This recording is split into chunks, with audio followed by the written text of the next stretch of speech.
సేకరించి గ్రూపులో పెట్టేవారు. అంటే ఏ విధంగా తన యొక్క ప్రోగ్రెస్ చూస్తున్నాం. మరి ఈ సందర్భంగా మేడంలో చాలా అకంచత పట్టుదల అనేది కనిపిస్తుంది.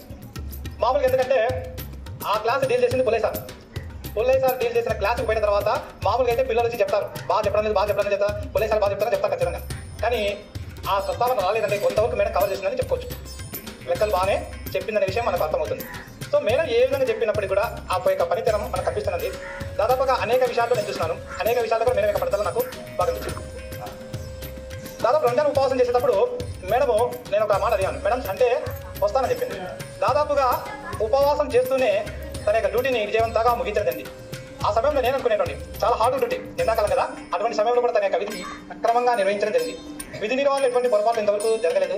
నాకు తెలిసి స్టాఫ్ అంతా కూడా మనస్పందన తెచ్చే పనులు మేడం ఏమీ చేయలేదు. నాకు తెలిసినంత వరకు దాదాపుగా అందరికీ కోఆపరేటివ్గా ఉంటుంది అని భావించడం జరుగుతుంది. ముఖ్యంగా అనేక విషయాల్లో కూడా మేడం అందరికీ అనుకూలంగానే పోవడం జరుగుతుంది. ఏ విషయంలో సరే మనం అడిగిన వెంటనే సహాయం చేయడం జరుగుతుంది. మేడం కాడ నో అని చెప్పింది నేను వెళ్ళలేదు. ఎందుకంటే చాలా సందర్భాల్లో మేడం ఈ డ్యూటీ మీరు చేయాలంటే ఎస్ అని చెప్పింది తప్ప నో ఎప్పుడు కూడా చెప్పలేదు. నేను చాలా వరకు డ్యూటీని మార్చినప్పుడు కూడా మేడం అడిగినాను. కొంతమంది అయితే విసుకుంటారు, అబ్బా నేను చేయలేదు సార్ అనేదారు. ఆ పదం అనేది మేడం కానించి నేను ఎప్పుడు వెళ్ళలేదు. అంటే ఏ పని చెప్పినప్పుడు కూడా చేస్తానని చెప్పింది. ఒకసారి కంప్యూటర్ కాడ కూర్చున్నప్పుడు దాదాపు 9 గంటలకు కూర్చుంటే 1 గంటకు వేసాం. నాతో పాటు సమానంగా పనిచేసింది. అంటే అంత ఓపిక గల మనిషి, మంచి వ్యక్తి, ప్రవర్తన కూడా మంచి పనులు, ఎక్కడున్నా బాగానే ఉంటుంది. ఎందుకంటే డ్యూటీ మీద ఆకాంక్ష ఉండే వాళ్ళు ఎక్కడున్నా బాగానే ఉంటారు. కాకపోతే మేడం నుండి ఒక విషయం ఏంటంటే సున్నితత్వం ఉంది. ఇది కొద్దిగా మేడం జాగ్రత్తగా ఉంచుకోవాలి. ఎందుకంటే నాన్సీ మేడం చనిపోయినప్పుడు స్పందించిన వాళ్ళు అందరూ స్పందించారు. కాబట్టి మాధురి మేడము, తర్వాత సుశీల మేడము, గోసియా మేడం ఎక్కువ స్పందించడం జరిగింది. వీళ్ళలో గోసియా మేడం చాలా వరకు స్పందన ఎక్కువైంది. ఎందుకంటే ఆమె మార్గడి సెంటర్లో తర్వాత నెక్స్ట్ చర్చి గారు చేసిన ఏర్పులు కూడా వేరే వాళ్ళు వచ్చి నాకు చెప్పారు, ఎవరు మేడం అంతా గెలుస్తుందని. అంటే అంతగా విలపించడం జరిగింది స్టాఫ్ కోల్పోయినప్పుడు. నేను చెప్పేది ఏంటంటే మనుషులు బతుకున్నప్పుడు మనం రిలేషన్స్ ఏర్పాటు చేసుకుంటాం, వాటిని కొనసాగించాలి, అవి జ్ఞాపకాలు ఉండాలి. చనిపోయిన తర్వాత దాని గురించి ఎక్కువగా మనం చింతించకూడదు. ఎందుకంటే మనుషులందరూ కూడా దేవుని సొత్తు కాబట్టి, ఎవరైనా సరే చనిపోయిన తర్వాత దేవుని కాడికి వెళ్ళాల్సింది కాబట్టి మానవ బంధాలన్నీ కూడా ఎప్పుడు కూడా మనం బతుకున్నంత వరకు మనం అందరితో సంతోషంగా ఉండాలి. చనిపోయిన తర్వాత వాళ్ళ గురించి ఏడ్చినా విలపించినా ఏం చేసినప్పుడు కూడా ఏమీ లాభం లేదు. అందుకనే ఎక్కడ కూడా శత్రుత్వాన్ని మనం ఏర్పాటు చేసుకోకూడదు. కోపాన్ని కానీ తాపాన్ని కానీ అవి చూపించకూడదు. కొన్ని సందర్భాల్లో మనకు అలా అనిపిస్తుంది. కానీ అర్థం చేసుకుంటే ఎప్పుడు ఎందుకు ఎలా జరుగుతుందని విషయం అర్థమవుతుంది. అర్థం చేసుకోవాలంటే కొద్దిగా ఆలోచించాలి. ఆలోచించడం అంటే అన్ని అర్థమైపోతాయి. కాబట్టి మీరు ప్రతి ఈ విషయాల్ని సున్నితంగా తీసుకోండి. ఇవే కాకుండా ఎక్కడైనా సరే ఇటువంటి జరుగుతుంటాయి, స్టాఫ్ పరంగా మనం వింటుంటాము. అటువంటి విషయాలు వచ్చినప్పుడు మెంటల్ డిస్ట్రెస్ గురి కాకుండా సున్నితంగా తీసుకోవాలి. ఆ విషయం తీసుకోండి. నెక్స్ట్ మీరు ఎక్కడ పోయినా రాణిస్తారు. ఇక్కడ ఏ ప్రదేశాలు పోయినప్పుడు కూడా బాగా చెప్పగలుగుతారని ఆశిస్తున్నాను. ఇంతకంటే కొత్త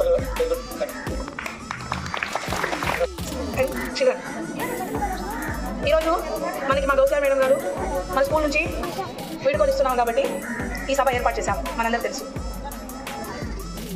గౌసియా మేడము మన స్కూల్కి రావడమే అవార్డుతో వచ్చారు ఇక్కడ, అవునా కదా. సో మేడం ఆ రోజు మనం సన్మానం చేసి అవార్డు చేసి అందరికీ కాంగ్రెస్ చెప్పారు మేడంకి. సో మేడంకి ఆ మల్టీ టాలెంట్ ఉంది. మేడంకి ఈ ఏజ్లోనే మేడం అవార్డుకి వెళ్ళారంటే మేడంకి మల్టీ టాలెంటెడ్ మేడం కంప్యూటర్ కానీ, ఫోటోగ్రఫీ కానీ, వీడియోగ్రఫీ కానీ, అవునా, సబ్జెక్ట్ పరం కానీ అన్నింటిలో మేడం A1 మార్కులే తెచ్చుకుంది మేడం. అలాగే మేడం మంచితనంలో కూడా, తన బిహేవియర్లో కూడా, ఫ్రెండ్షిప్లో కూడా మన స్టాఫ్లో అందరితో కలిసి మమేకమైపోయింది. అంటే మేడం వచ్చి దాదాపు సెప్టెంబర్లో వచ్చారా అంటే ఒక 9 నెలలు వచ్చారు మేడం. కానీ మేడం వచ్చి చాలా రోజులు అయినట్టే మాలో కలిసిపోయారు. స్టాఫ్ మొత్తం స్కూల్ మొత్తం మేడము ఎప్పుడో వచ్చినట్టు మనం ఇప్పుడే వచ్చారు ఇప్పుడే పోతున్నారే అన్నట్టు కాదు. కానీ తప్పదు కదా, ఇది మనకి ఇన్కమింగ్ కాల్స్ అలాగే అవుట్ గోయింగ్ కాల్స్ అలాగే, అవునా కదా. అలాగే మళ్ళీ మేడం కూడా అవుట్ గోయింగ్, మళ్ళీ ఇన్కమింగ్ రావచ్చు, చెప్పలేము మనం ఫ్యూచర్లో ఎలా ఉంటుందో, అవునా. సో మేడం ఒక మంచి హార్ట్ఫుల్ పర్సన్. ఎవరితో వివిధాలు కానీ గొడవలు కానీ చాలా ఫ్రెండ్లీగా మూవ్ అవుతారు. అవును, తన చాలా ఇంటెలిజెంట్ కూడా. ఎందుకంటే మేడం ఇంట్లో అందరూ టీచర్సే నాకు తెలిసినంత వాళ్ళు. అన్న ఇద్దరు బ్రదర్స్ కాబట్టి మీకు 2 బ్రదర్స్ అన్న.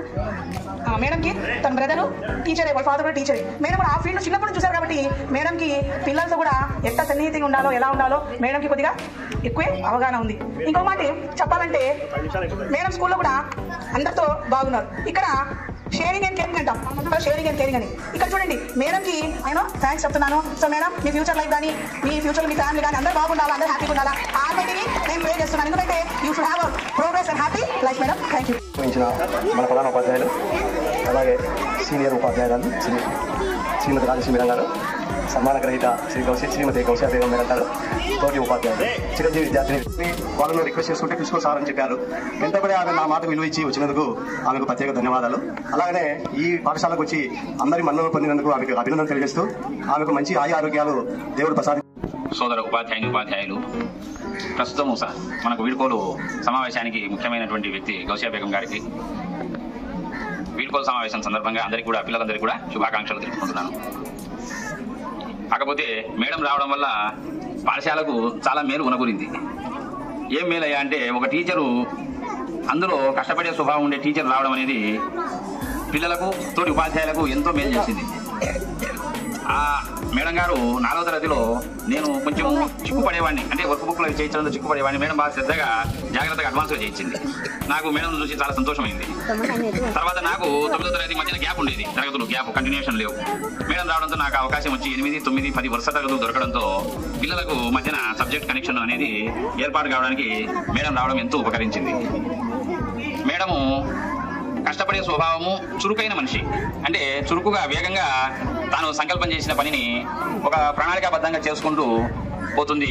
కాబట్టి చిన్న వయసులో మేడం ఆ ప్రజ్ఞను సాధించడము చాలా గొప్ప విషయము. ఆమెకు దీర్ఘకాలంగా ఆయుర ఆరోగ్యాలు సౌభాగ్యం అన్ని భగవంతుడు ఇచ్చి ఆమె కుటుంబాన్ని చల్లగా చూడాలని కోరుకుంటూ ఈ అవకాశం ఇచ్చినటువంటి ప్రధాన ఉపాధ్యాయులు, సోదర ఉపాధ్యాయులకు ధన్యవాదాలు తెలుపుకుంటూ సెలవు తీసుకున్నాను. విద్యార్థులకు నా శుభాశిస్సులు.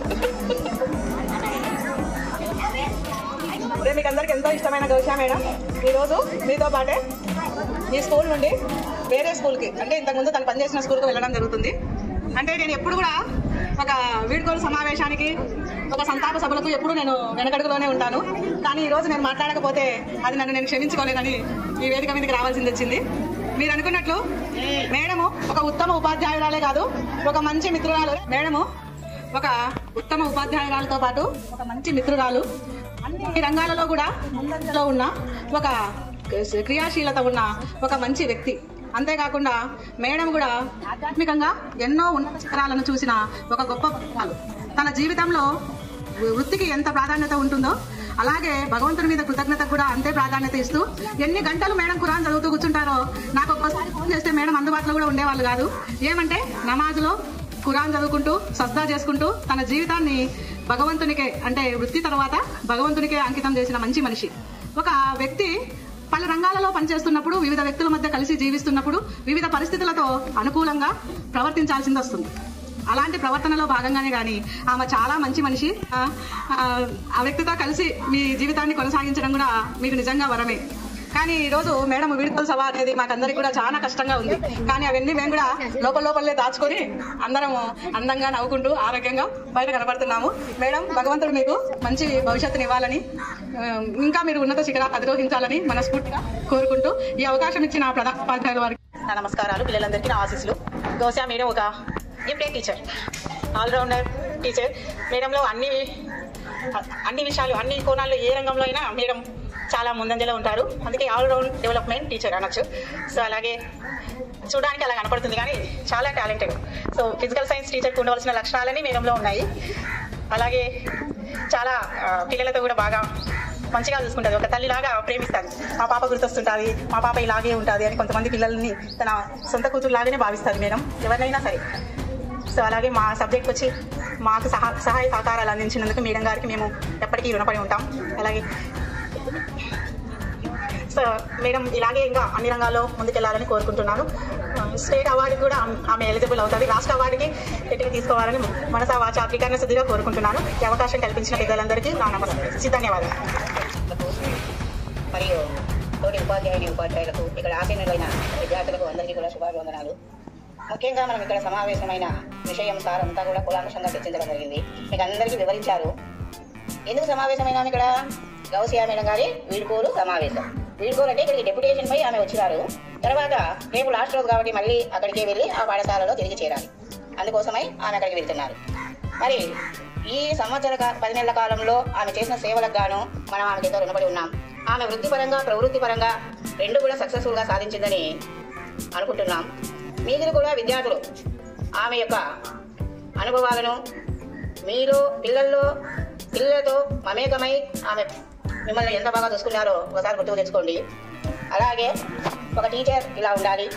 అన్ని రకాల కళలలో రాణించగలిగిన వారు కొందరే ఉంటారు. వాళ్ళలో గౌసియా మేడం గారు ఒకరు.